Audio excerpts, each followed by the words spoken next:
Matteo non vuole restare prigioniero nella sua città, Castelfranco, tanto bella quanto impossibile per chi come lui, 21enne universitario, non può muoversi liberamente con la carrozzina nella quale è costretto per i tanti, troppi ostacoli che incontra. Ascolta con attenzione il sindaco. Non posso girare dentro, nella città. L'appello di Matteo non cadrà nel vuoto. Le segnalazioni che ha fatto sono puntuali e meritorie sicuramente di accoglimento.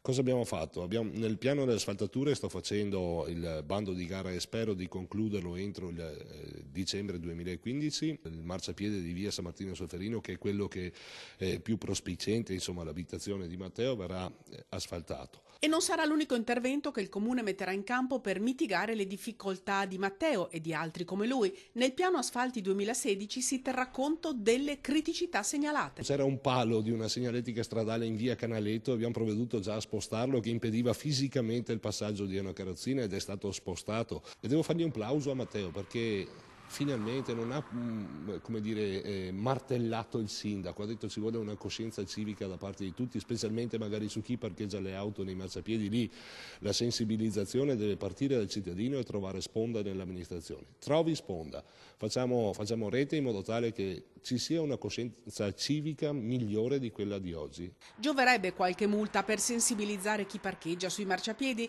Il sindaco ci sta, ma deve fare i conti con le solite criticità di organico. Però l'attenzione è alta, va fatta e nei parcheggi selvaggi, insomma, se ne fanno di contravvenzioni. E la priorità è agevolare chi è in situazioni di difficoltà. Il sostegno a Matteo coinvolge anche la Regione. Matteo, siamo consapevoli della problematica, avrai la nostra attenzione per aiutarti a superare questi problemi